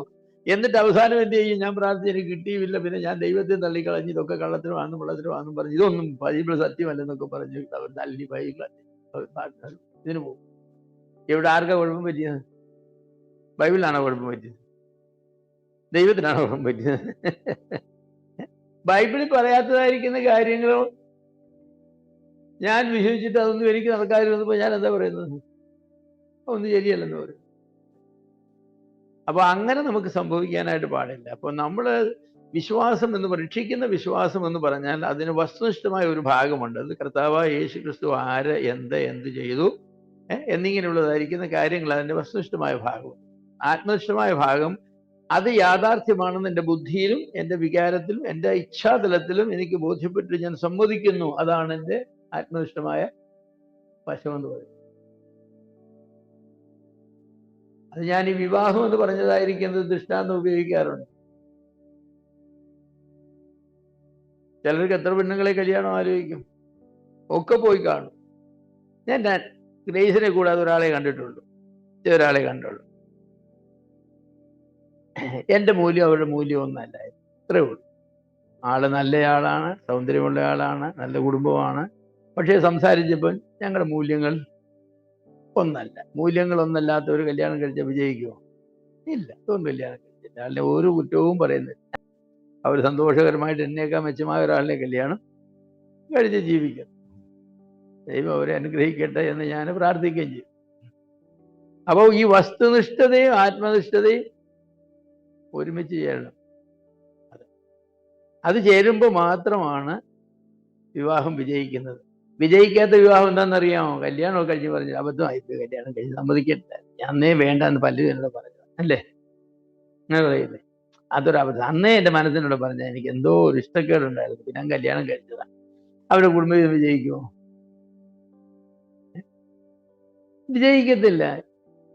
ആഹാരവും ശാപ്പാട്ടും വസ്ത്രവും വീടും ഒക്കെ കാണും, കാറും വണ്ടിയും ഒക്കെ കാണും, പക്ഷെ കുടുംബജീവിതം വിജയിക്കും. അതുപോലെ ചില ആളുകൾ കർത്താവിനെ സ്വീകരിച്ചിട്ടൊക്കെ പറയും അന്ന് അങ്ങനെ എല്ലാവരും കൈപോക്കി, ഞാനും അങ്ങ് കൈപോക്കി പോയി, പിന്നെ അനുപ്പെടുന്ന കാര്യം പറയുമ്പോൾ ഞാനും അങ്ങ് വേണ്ടായിരുന്നു എന്നാ ഇപ്പൊ എനിക്ക് തോന്നുന്നത്. ക്രിസ്തീയം വിജയിക്കുമോ? ക്രിസ്തീയം വിജയിക്കില്ല. ഈ ആത്മനിഷ്ഠവും വസ്തുനിഷ്ഠവുമായിരിക്കുന്ന വശങ്ങൾ ശക്തമായി സത്യസന്ധമായി നമ്മുടെ ജീവിതത്തിലുണ്ടാകും. ഞാൻ എന്തിനാ ഇത്രയും സമയം എടുത്ത് പറയുന്നറിയാമോ? നിങ്ങളെല്ലാം വസ്തുനിഷ്ഠമായി വിശ്വസിച്ച ആളുകളാണ്, പക്ഷെ ഞാൻ ചോദിക്കുന്നു, നിങ്ങളെല്ലാം ആത്മനിഷ്ഠമായി കർത്താവിൽ വിശ്വസിക്കുന്ന ആളുകളാണ്. ഈ ഒരു ചോദ്യം നിങ്ങൾ നിങ്ങളോട് തന്നെ ചോദിക്കണം.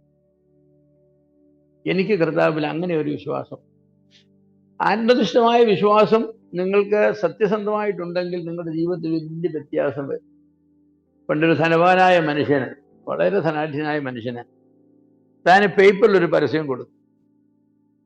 ഇന്ന ദിവസം 1 മണി ചെയ്ത് കൊടുത്ത് 15-ാം തീയതി ഉച്ചയ്ക്ക് 1 മണിക്ക് മുൻപ് എൻ്റെ ഓഫീസിൽ വരുന്നവര് അവരുടെ കടം എത്ര വലുതായാലും ഞാനത് വീട്ടുന്നതാണ്. രേഖകൾ സഹിതം വരണം. ബാങ്കിൽ നിന്ന് ലോൺ എടുത്തെങ്കിൽ ലോണിൻ്റെ പേപ്പറുമായിട്ട് വരണം. എവിടെയാണ്, എന്താണ്. 10-ാം തീയതി രാവിലെ 12 മണിക്ക് മുമ്പ് എൻ്റെ ഓഫീസിൽ വരുന്നവർ എത്ര കോടി കടമായാലും അതിൻ്റെ രേഖയുമായിട്ട് വന്നാൽ ഞാനത് വീട്ടിൽ കൊടുക്കുന്നതാണ്. പേപ്പർ പരസ്യം എല്ലാവരും വായിച്ചിട്ട് പറയും തട്ടിപ്പ്. അത് വല്ലവരും അങ്ങനെ ചെയ്യുമോ? ഏതായാലും ഒരു ഭോഷനായ മനുഷ്യന് 11 മണി വരെയും അദ്ദേഹമേ ചെയ്യില്ലെന്നൊക്കെ പറഞ്ഞ് 12 മണി അടുക്കുന്ന സമയത്ത് ആൾ പറഞ്ഞു ഏതായാലും ഒന്ന് നോക്കാമെന്ന് പറഞ്ഞ് അയാളുടെ 19 ലക്ഷം രൂപയുടെ കടപ്പത്രവുമായിട്ട് കയറി അങ്ങ് ചെന്നു. അപ്പൊ ഒരു 10 മിനിറ്റേ ഉള്ളൂ. ചെന്നിട്ട് പറഞ്ഞു, സാറേ ഇങ്ങനെ ഒരു പരസ്യം കണ്ടു, ഞാൻ വന്നതാണ്. ശരി, നിങ്ങൾ കടപ്പത്രം തരാം. 19 ലക്ഷം രൂപ ബാങ്കിനെ ഉടനെ വിളിച്ചു. അദ്ദേഹത്തിന്റെ ബാങ്കിൽ നിന്ന് ട്രാൻസ്ഫർ ചെയ്യാൻ പറഞ്ഞു. ഇത്രയും കടം, ശരി നിങ്ങൾ പൊക്കോളാൻ പറഞ്ഞു. കടമില്ലെന്ന് പറഞ്ഞു. ഇവൻ അങ്ങോട്ട് ചെന്ന് അപ്പോഴത്തേക്ക് 12 മണി കഴിഞ്ഞു. ഇവൻ അങ്ങോട്ട് പോയി ചെന്നിട്ടോ സത്യമാടാ സത്യമാടാന്ന് എല്ലാവരോടും പറഞ്ഞു. ഒരു 12:30 ആയപ്പോഴത്തേക്ക് ഒരു 19 പേര് ഇനി വന്നവർ കടപ്പത്രമായിട്ട് ഇടിച്ചു കയറി. ഞങ്ങളപ്പോ കാണിച്ചു. എത്ര മണിക്കെന്നാ പറഞ്ഞത്? ഇപ്പൊ സമയത്തിലായി. നിങ്ങൾക്ക് വസ്തുനിഷ്ഠമായ വിശ്വാസം ഇല്ലായിരുന്നു, നിങ്ങൾക്ക് ആത്മനിഷ്ഠമായ വിശ്വാസം ഇപ്പൊ ഉണ്ടായി. എന്തുകൊണ്ട്? അവന്റെ കടം വീട്ടിന്നവൻ പറഞ്ഞപ്പോൾ അവന്റെ സാക്ഷ്യത്തിലാണ് നിങ്ങളുടെ വിശ്വാസം, എന്റെ പരസ്യത്തിലല്ല നിങ്ങളുടെ വിശ്വാസം, എന്റെ വാക്കിലല്ല നിങ്ങൾ വിശ്വസിക്കുന്നത്. അങ്ങനെ ആയിരുന്നെങ്കിൽ നിങ്ങൾ നേരത്തെ വരുമായിരുന്നു. അവന്റെ സാക്ഷ്യത്തിലാണ് നിങ്ങളുടെ വിശ്വാസം. അങ്ങനെ വിശ്വസിക്കുന്ന വിശ്വാസങ്ങളൊന്നും ശരിയായ വിശ്വാസങ്ങളല്ല. അതിനൊന്നും നാം പ്രതീക്ഷിക്കുന്ന ഫലങ്ങളുണ്ടാകും. ഈ ശമര്യക്കാരത്തി ചെന്ന് ഞാൻ ചെയ്ത കാര്യങ്ങളെല്ലാം എന്നോട് പറഞ്ഞ ഒരു മനുഷ്യനെ ഞാൻ കണ്ടു എന്നൊക്കെ പറഞ്ഞു. അവരും പറഞ്ഞു അയ്യോ അത് അങ്ങനെയാണോ, എന്ന് അവനായിരിക്കും മശീഹ് എന്നൊക്കെ പറഞ്ഞു. അവസാനം മശീഹ് ശമര്യയിലൊക്കെ ചെന്ന് കാര്യങ്ങളൊക്കെ പറഞ്ഞു കഴിഞ്ഞ് ശമര്യക്കാരൻ ഒരു കാര്യം പറഞ്ഞു, നീ പറഞ്ഞ സാക്ഷ്യത്തിന്റെ അടിസ്ഥാനത്തിലല്ല ഞങ്ങൾ ഇപ്പോൾ വിശ്വസിക്കുന്നത്, കർത്താവിനെ ഞങ്ങൾ നേരിൽ കണ്ട് മനസ്സിലാക്കിയത് എന്ന് പറഞ്ഞ അവരെന്താ പറഞ്ഞത്? ഞങ്ങളുടെ വിശ്വാസത്തിന് ആദ്യം ആധാരമായിരുന്നു നിന്റെ സാക്ഷ്യമാണെങ്കിൽ ഇപ്പോൾ ഞങ്ങളുടെ വിശ്വാസത്തിന് ആധാരം നിന്റെ സാക്ഷ്യമല്ല, ഞങ്ങളുടെ വ്യക്തിപരമായ ബോധ്യതയാണ്. അത് ഒബ്ജക്റ്റീവ് ഫെയ്ത്ത്. ശമര്യക്കാരുടെ സാക്ഷ്യത്തിന് ആധാരമായിട്ടായിരുന്നിരുന്നെങ്കിൽ അതേക്കാലം നിൽക്കുകയില്ല. അതങ്ങനെ അടുത്ത കാര്യത്തിനതങ്ങ് പോയി. പക്ഷെ കർത്താവ് പറഞ്ഞ വാക്കുകളും കർത്താവ് ചെയ്ത അതിശയങ്ങളും ഒക്കെ നേരിൽ കണ്ട് കർത്താവ് തന്നെയാണ് മശീഹ എന്നവരെ വിശ്വസിച്ചു. നിങ്ങൾക്ക് എന്താ, ഏത് വിശ്വാസമാണ് ഉള്ളത്? അത് ചോദിക്കണം, ഏത് വിശ്വാസമാണ് ഉള്ളത്? അതുകൊണ്ട് തേക്കിന്റെ കൂപ്പി കയറി തേക്കിന്റെ കഴ വെട്ടരുതെന്ന് എഴുതി വെച്ചിട്ടുണ്ട്. ഒരു മനുഷ്യൻ തേക്കിന്റെ കൂപ്പി കയറി 10-25 കഴ അങ്ങ് വെട്ടി. നല്ല 4-5 വർഷമായതായ തേക്കിന്റെ, അവനൊരു മാടം വെക്കാനാണ്. അവനെ കയറി ഫോറസ്റ്റുകാർ പിടിച്ച് കോടതി കൊണ്ടു ചെന്നു. കോടതി ചോദിച്ചു, നീ തേക്കിന്റെ കഴ വെട്ടിയെന്ന് ചോദിച്ചു. അവൻ പറഞ്ഞു, ഏക്കാണോ പൂക്കാണോ ഏരെന്ന് പറയില്ല, ഏമ്പത്ത് കൈ വെട്ടിയെന്ന് പറഞ്ഞു. അങ്ങനെയാണ് ചിലരുടെ വിശ്വാസം എന്ന് പറയുന്നത്. യേശു ദൈവമാണോ മനുഷ്യനാണോ പുത്രനാണോ മരിച്ചു അതൊന്നും എനിക്കറിയില്ല. അവരെല്ലാം കൂടി യേശുവിനെ കുറിച്ച് പറഞ്ഞു, ഞാനും പറഞ്ഞു ഞാൻ വിശ്വസിക്കുന്നു പറഞ്ഞു കൈപൊക്കി. ആ കൈപൊക്കിൽ കൊണ്ട് വല്ലതും രക്ഷിക്കപ്പെടുമോ? കാരണം അതിന് വസ്തുനിഷ്ഠതയില്ല, അതിന് ശരിയായ ആത്മനിഷ്ഠത പോലും ഇല്ല. അതിനൊരു തോന്നലെന്നേ ഉള്ളൂ, ഒരു തോന്നൽ. ഒരു തോന്നലിന്റെ അടിസ്ഥാനത്തിലൊന്നും വിശ്വസിച്ചാൽ നമുക്ക് രക്ഷ കിട്ടാൻ സാധ്യമല്ല. അപ്പൊ രക്ഷാവിജ്ഞാനം എന്ന് പറയുന്നത് വ്യക്തമായിരിക്കുന്ന അടിസ്ഥാനമുള്ളതാണ്. കർത്താവായ യേശു, ഒന്നാമത് ബൈബിളിനെ കുറിച്ച് നമുക്ക് വ്യക്തമായ ധാരണ വേണം. ഈ ബൈബിൾ എന്ന് പറയുന്നത് മാറ്റമില്ലാത്ത ദൈവത്തിന്റെ തെറ്റില്ലാത്ത ആധികാരികമായ പര്യാപ്തമായ ഗ്രന്ഥമാണ്, ദൈവം തന്നതാണ്. ഇതിന് വള്ളിപുള്ളിക്ക് വ്യത്യാസം വരില്ലെന്നുള്ള ആദ്യം മനസ്സിലാക്കണം. എന്നിട്ട് ഈ പുസ്തകത്തിൽ യേശുക്രിസ്തുവിനെ കുറിച്ച് പറഞ്ഞിട്ടുള്ളതായിരിക്കുന്ന കാര്യങ്ങൾ ഓരോന്നും സത്യമാണ്. അവൻ നിത്യനായ ദൈവത്തിന്റെ പുത്രനാണ്, തൃത്വത്തിൽ രണ്ടാമനാണ്, അല്ലേ? കാലത്തിന്റെ തികവിൽ കന്യകയിൽ ജനിച്ചവനാണ്, പാപരഹിതനാണ്, മനുഷ്യവർഗത്തിന്റെ പാപത്തിന് വേണ്ടി മരിച്ചവനാണ്, അടക്കപ്പെട്ടവനാണ്, 3-ാം ദിവസം ഉയർത്തെഴുന്നേറ്റവനാണ്, 40-ാം ദിവസം ഉയരത്തിലേക്ക് സ്വർഗാരോഹണം ചെയ്തവനാണ്, പിതാവിന്റെ വലതുഭാഗത്തിരിക്കുന്നവനാണ്, വീണ്ടും വരുന്നവനാണ്. ഇതെല്ലാം ഈ മാറ്റമില്ലാത്ത ബൈബിളിൽ പറഞ്ഞിട്ടുണ്ട്. ഞാൻ അതെല്ലാം ആമേൻ ആമേൻ ആമേൻ ആമേൻ എന്ന് പറഞ്ഞു. അതിന്റെ അടിസ്ഥാനത്താണ് ഞാൻ കാത്തിരിക്കുന്നത്. അവിടെയൊന്നും എനിക്ക് തോന്നലുകളില്ല, അവിടെയെല്ലാം എനിക്ക് ബോധ്യതകളാണ്. ഈ വചനത്തിലാണ് എൻ്റെ ബോധ്യത. വചനം ദൈവത്തിന്റെ വചനമാണെന്നുള്ളതായിരിക്കുന്ന ആ ഒരു ബോധ്യതയിൽ അടിയുറച്ചതാണ് വചനത്തിൽ പറയുന്ന കാര്യങ്ങൾ സത്യമാണെന്നുള്ള എൻ്റെ സമ്മതം. ആ കാര്യങ്ങളിൽ ഞാൻ എന്ത് ചെയ്യുന്നു? ആശ്രയിക്കുന്നു. അതാണ് എന്നെ രക്ഷിച്ച വിശ്വാസം. നിങ്ങളെ രക്ഷിച്ച വിശ്വാസം എന്താ? അങ്ങനെ രക്ഷിക്കപ്പെട്ട ആളുകൾക്കും ചില സന്ദർഭങ്ങളിൽ എന്ത് സംഭവിക്കുമെന്നറിയാമോ? അവരുടെ ആത്മനിഷ്ഠ വിശ്വാസത്തിന് ഇങ്ങനെ ചാഞ്ചാട്ടം വരും. അങ്ങനെ വരുന്ന സന്ദർഭങ്ങളിലാണ് കർത്താവ് അവരോട് ചോദിച്ചത്, അല്പവിശ്വാസികളെ, അല്പവിശ്വാസികളെ. വസ്തുനിഷ്ഠ വിശ്വാസത്തിന് ചാഞ്ചാട്ടം വരുന്നത്. വസ്തുനിഷ്ഠ വിശ്വാസത്തിന് ചാഞ്ചാട്ടം വന്നാൽ പോയി ഫൗണ്ടേഷൻ തകർന്നു പോയി. ആത്മനിഷ്ഠ വിശ്വാസത്തിന് വ്യത്യാസം വന്നു കഴിഞ്ഞാൽ കെട്ടിടത്തിന്റെ അടിസ്ഥാനം നിൽക്കുന്നുണ്ട്, കെട്ടിടവും ഭിത്തിയും നിൽക്കുന്നുണ്ട്, പ്ലാസ്റ്ററിന് മാത്രമേ എന്തുള്ളൂ, ഇളക്കം വരുന്നുള്ളൂ. പ്ലാസ്റ്റർ ഇളക്കം വന്നാൽ നമുക്ക് എന്ത് ചെയ്യാം? വീണ്ടും പ്ലാസ്റ്റർ അടിക്കാം. അത് ചില നിമിഷങ്ങളിൽ നമുക്ക് സംശയം വരും, ചില കാര്യങ്ങൾ വായിക്കുന്ന സംശയം വരും. എന്റെ പ്രാർത്ഥന കേൾക്കാഞ്ഞുകൊണ്ട് എനിക്ക് സംശയം വരും. 10 മിനിറ്റ് കഴിയുമ്പോൾ ഞാൻ വീണ്ടും അതിന് വായിക്കി നോക്കുമ്പോൾ അത് ശരി, കർത്താവ് പറഞ്ഞത് തന്നെയാണ്. എന്തോ എവിടെയോ ഒരു പ്രശ്നം എന്റെ വന്നിട്ടുണ്ട്, ദൈവത്തിന് സമയമായിട്ടില്ല, ഞാൻ എന്റെ വിശ്വാസം അവിടെ വീണ്ടും കുറയും. അങ്ങനെയാ പോകുന്നത്. അങ്ങനെ മുന്നോട്ട് പോകുക. ചിലപ്പോ ഞാൻ പറഞ്ഞ പോലെ ആത്മനിഷ്ഠ വിശ്വാസത്തിന് ചിലപ്പോൾ ചില കുറവൊക്കെ വരും. ചില സമയത്ത് ചില ആവശ്യമൊക്കെ ഉണ്ട്, ഞാൻ പ്രാർത്ഥിക്കുന്നുണ്ട്, കർത്താവിന് ഇഷ്ടമുണ്ട്, ചോദിക്കുന്നു. പണ്ടൊരു കൊച്ചി ചെറുക്കം പറഞ്ഞ പോലെ, നീ എന്താണ് പ്രാർത്ഥിക്കാൻ ചോദിച്ചപ്പോൾ ഞാൻ പ്രാർത്ഥിക്കുന്നു, കർത്താവിന് എന്തോ ഒരു കാര്യങ്ങൾ ചെയ്യണം. ഈ ലോകത്തിലെ 10 എത്ര കോടിയായി ഈ ലോകത്തിലുള്ളത് ആളുകള്? ഈ 850 കോടി ആളുകളുടെ കാര്യമെല്ലാം നോക്കാൻ കിടക്കുമ്പോ ഇത്രയുള്ള കൊച്ചി ചെറുക്കനായ ഞാൻ എന്റെ കാര്യം കൊണ്ട് കർത്താവിനോടൊക്കെ പോകാനാ, ഞാൻ പോകില്ലെന്ന് പറഞ്ഞു. ചെന്നാൽ ചെയ്തു തരും. പക്ഷെ അങ്ങനെ കർത്താവിനെ മുഷിപ്പിക്കുന്നത് ശരിയാണ്. അങ്ങനെയൊക്കെ ചിന്തിക്കുന്നവരുണ്ട്, പ്രാർത്ഥിക്കാത്ത ആളുകൾ. പക്ഷെ വസ്തുനിഷ്ഠ വിശ്വാസം ശരിയായിട്ടുള്ളവരെന്ത്? കർത്താവ് പറഞ്ഞിട്ടുണ്ട്, എന്താണ്? അധ്വാനിക്കുന്നവരും ഭാരം ചുമക്കുന്നവരുമായിട്ടുള്ളവരെ എൻ്റെ അടുക്കിലേക്ക് വരുവീൻ. എൻ്റെ ഭാരം വളരെ കുറവാണ്, മറ്റുള്ളവരുടെ ഭാരം വെച്ച് നോക്കുമ്പോൾ ഒരു ചെറിയ കൊട്ടയ്ക്കകത്തതേ ഉള്ളൂ, അതുകൊണ്ട് ഞാൻ കർത്താവിൻ്റെ അടുക്ക് പോകണം. വേറൊരാളെ എൻ്റെ ഭാരം എന്ന് പറയുമ്പോൾ ഭയങ്കര ഭാരമോ, 10 ആന പിടിച്ചാൽ പൊങ്ങാത്ത ഭാരമോ, ഇതും കൊണ്ട് ഞാൻ കർത്താവിൻ്റെ അടുക്ക് പോകണോ? കർത്താവ് എന്തോ പറഞ്ഞത്? ഭാരം ചുമക്കുന്നവര് ഇത്ര കിലോ വരെയുള്ളവർ വരാൻ പറഞ്ഞോ? ഇല്ല. അപ്പൊ പിന്നെന്താ നമ്മൾ പോകാത്തത്? നമ്മുടെ ആത്മനിഷ്ഠ വിശ്വാസമോ വസ്തുനിഷ്ഠ വിശ്വാസത്തിനോ കോട്ടം വന്നിട്ടുണ്ട്. അപ്പൊ ഈ ഒരു കാര്യം ഞാൻ നിങ്ങളുടെ മനസ്സിലേക്ക് നന്നായിട്ട് പതിക്കാനാണ് ആഗ്രഹിക്കുന്നത്. വസ്തുനിഷ്ഠ വിശ്വാസവും ആത്മനിഷ്ഠ വിശ്വാസവും. ഇനിയും ഒരു കാര്യം കൂടെ ഞാൻ പറയട്ടെ. ഈ വസ്തുനിഷ്ഠ വിശ്വാസവും ആത്മനിഷ്ഠ വിശ്വാസവും കൂടെ കൂട്ടിമുട്ടുന്ന ചില സന്ദർഭങ്ങളുണ്ട്. അവിടെ എന്ത് സംഭവിക്കുമെന്നറിയാമോ? എൻ്റെ വസ്തുനിഷ്ഠ വിശ്വാസവും എൻ്റെ ആത്മനിഷ്ഠ വിശ്വാസവും കൂടിച്ചേരുന്ന സന്ദർഭങ്ങളിലാണ് കർത്താവായ യേശുക്രിസ്തുവിന്റെ വാഗ്ദത്തങ്ങളെല്ലാം എൻ്റെ ജീവിതത്തിൽ പൂർണ്ണമായി നിറവേറുന്നു. തരാമെന്ന് പറഞ്ഞവൻ അത് ഞാൻ വിശ്വസിക്കുന്നു. ചോദിച്ചാൽ തരാമെന്ന് പറഞ്ഞു, തരാമെന്ന് പറഞ്ഞ് ഞാൻ വിശ്വസിക്കുന്നു. ചോദിക്കുക എന്നുള്ളത് എൻ്റെ ഭാഗമാകുമ്പോൾ ഞാൻ എന്ത് ചെയ്യും? ചോദിക്കും. അപ്പൊ ചോദിക്കുമ്പോൾ ചോദിച്ചാൽ തന്നില്ലെങ്കിലോ? ആ ചോദ്യം ചോദിച്ചുകൊണ്ടാണ് ഞാൻ പോകുന്നെങ്കിൽ എനിക്ക് എന്തില്ല? എനിക്ക് ശരിയായ ആത്മനിഷ്ഠ വിശ്വാസം ഇല്ല. ചിലപ്പോൾ പണ്ട് ഞാൻ പറഞ്ഞിട്ടൊരു കഥയുണ്ടല്ലോ, അയൽക്കാരൻ്റെ വെട്ടുകത്തി വാങ്ങാൻ പോയ കഥ. അയൽക്കാരൻ്റെ വെട്ടുകത്തി ഏതാ? അദ്ദേഹത്തിന് മുറ്റത്ത് നിൽക്കുന്നതായിരിക്കുന്ന മരത്തിന്റെ ഒരു കമ്പ് മുറിക്കാൻ ഒരു വെട്ടുകത്തി വേണം. അത് പെരയുടെ പുറത്തേക്ക് ചാഞ്ഞ് കിടക്കുക. അദ്ദേഹത്തിന്റെ വീട്ടിൽ വെട്ടുകത്തിയില്ല. അയൽക്കാരന്റെ വലിയ വീടാണ്. അയാളുടെ വീട്ടിൽ കൈക്കോടാലിയുണ്ട്, ചെറിയ കോടാലിയുണ്ട്, വലിയ കോടാലിയുണ്ട്, വെട്ടുകത്തി എല്ലാം ഉള്ള മനുഷ്യനാണ്. അപ്പൊ ചെന്ന് ചോദിച്ചാൽ വെട്ടുകത്തി അയാൾ ചിലപ്പോൾ തരും, എന്നാലും തരിയില്ലായിരിക്കും, വലിയ മനുഷ്യനല്ലേ. ഏതാനും ചെന്ന് ചോദിക്കാം, ഒരു വാക്കല്ലേ ഉള്ളൂ എന്നൊക്കെ വിചാരിച്ച് ഇയാൾ ചെറിയ വീട്ടിൽ നിന്ന് പോയ വഴിക്ക് ആൾ പറഞ്ഞുകൊണ്ടാ പോകുന്നത്. എന്താ? ആ ദുഷ്ട മനുഷ്യൻ തരികില്ല. ഇപ്പൊ ഞാൻ ചെന്ന് വെട്ടുകത്തി ചോദിക്കുമ്പം, ഏത് വെട്ടുകത്തി? നിനക്ക് വെട്ടുകത്തിക്കാ, ഞാൻ നിനക്ക് തരാൻ മറ്റുകത്തി വാങ്ങിച്ചില്ല, പോടാ എന്നൊക്കെ പറയുമെന്ന് വിചാരിച്ച ഇയാള് ചെന്ന് ഏതായാലും കൊള്ളാം ബെല്ലടിച്ചപ്പോ ആ മനുഷ്യൻ ഇറങ്ങി വന്നു. എന്താന്ന് ചോദിച്ചു.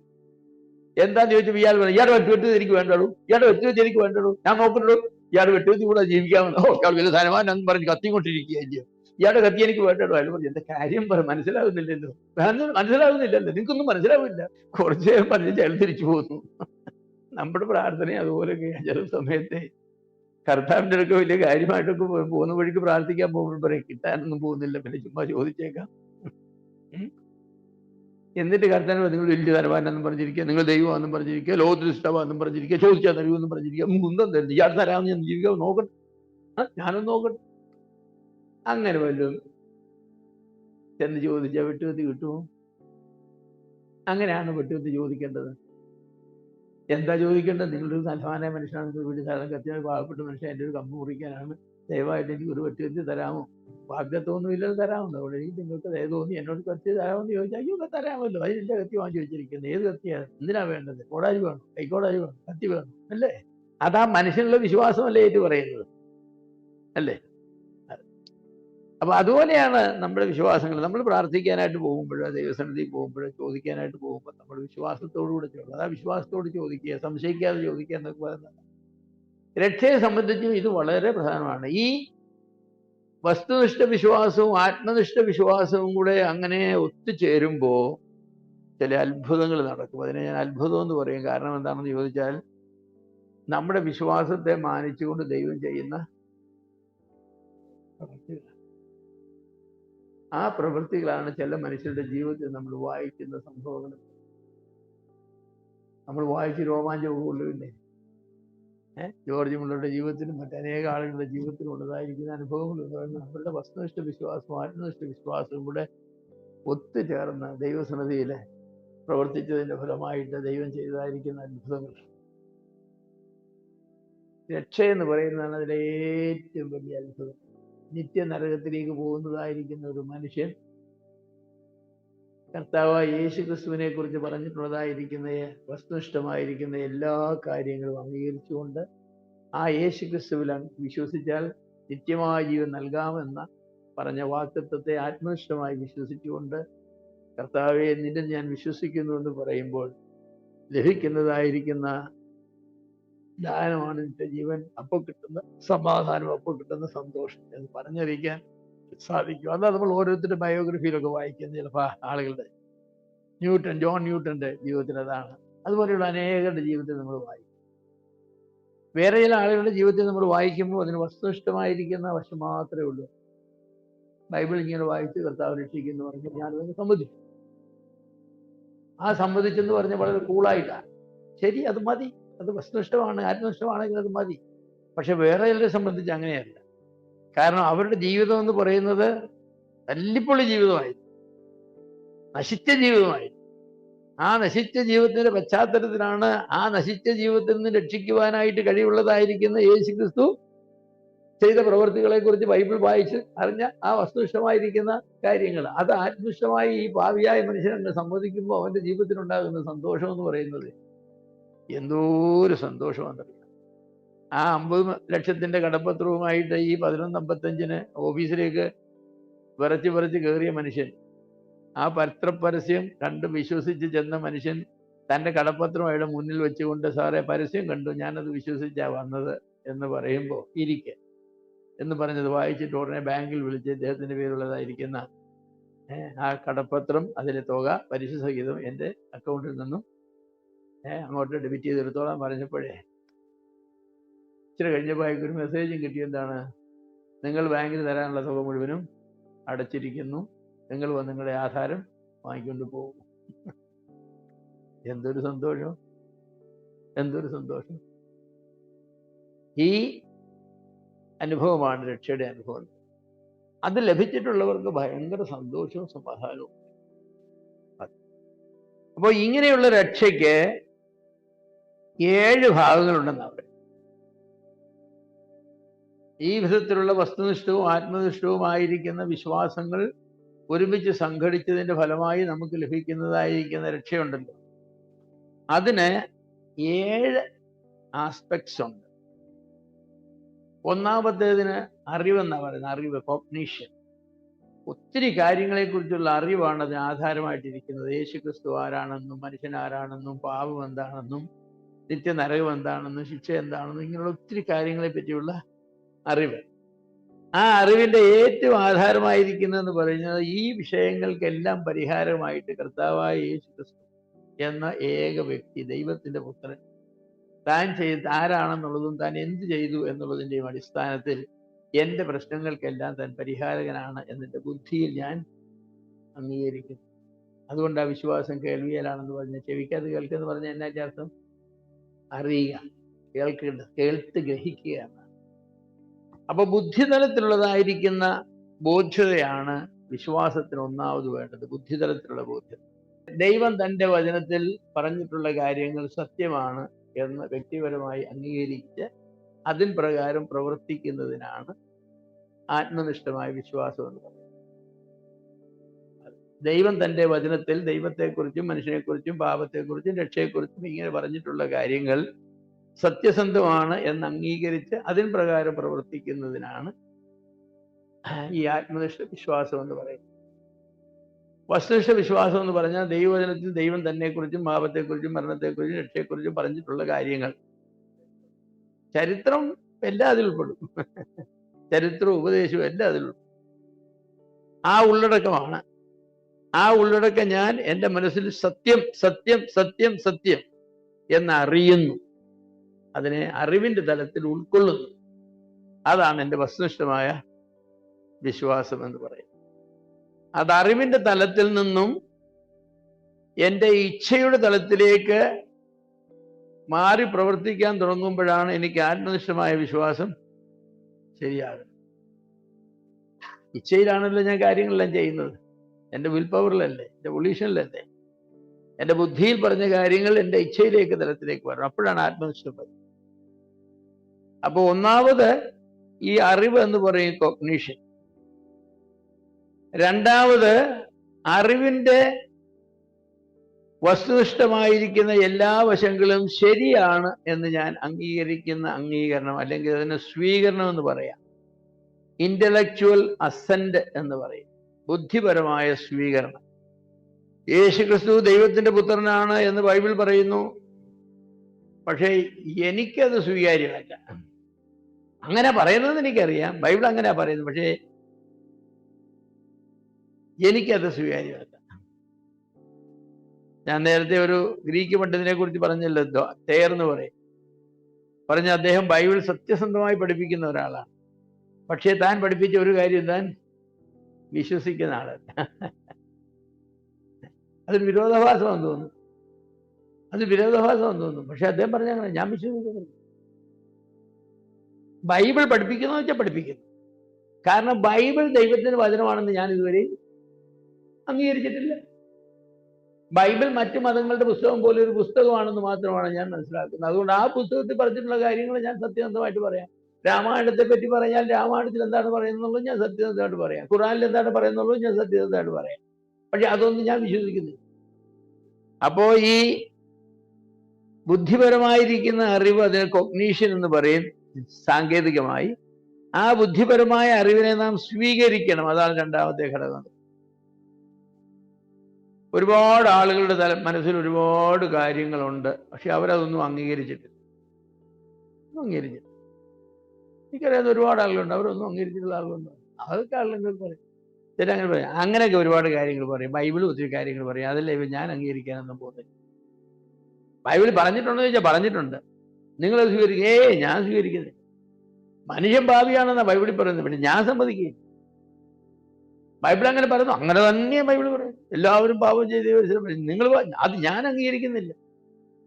അതെന്തുകൊണ്ട് അംഗീകരിക്കുന്നില്ല? ബൈബിൾ പറഞ്ഞ പുസ്തകം ദൈവത്തിന് വചനമാണെന്ന് ഞാൻ ഇതുവരെ മനുഷ്യർ എഴുതി വെച്ചിട്ടുള്ള ആശയങ്ങളാണ്, അതെല്ലാം ഞാൻ സമ്മതിക്കാൻ പോകുന്നു.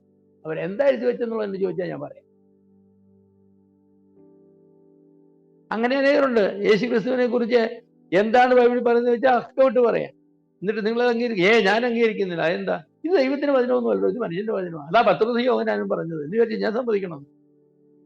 മൂന്നാമത് ആശ്രയം, അല്ലെങ്കിൽ ട്രസ്റ്റ് എന്ന് പറയും. ആശ്രയം. വള്ളം വെള്ളത്തിൽ പൊങ്ങിക്കിടക്കുന്ന സാധനമാണ്.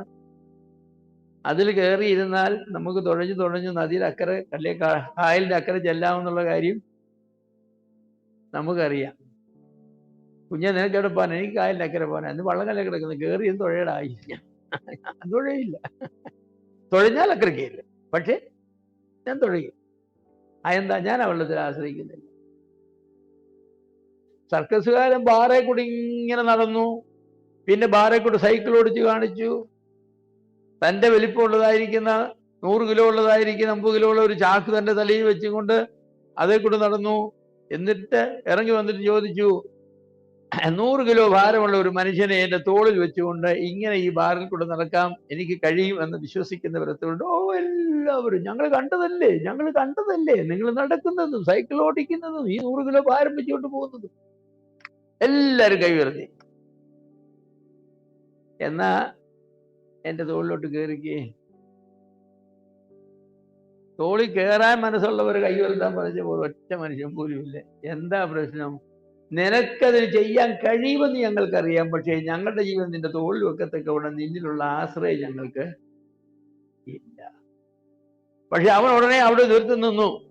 ആരാണ്? എൻ്റെ ചേട്ടനാണ്. എടാ കയറടാ തോളല്ലേ. ചാടിച്ചടച്ചും കയറി. ചേട്ടനെ കൊണ്ട് 2 പ്രാവശ്യം കൊണ്ട് വെച്ചിട്ടുണ്ട്. ഈ കൈവക്കിയ ആളുകളും ചേട്ടനും തമ്മിലുള്ള വ്യത്യാസം എന്താ? ചേട്ടൻ അയാളിൽ ആശ്രയമുണ്ട്, നമുക്കെന്തില്ല.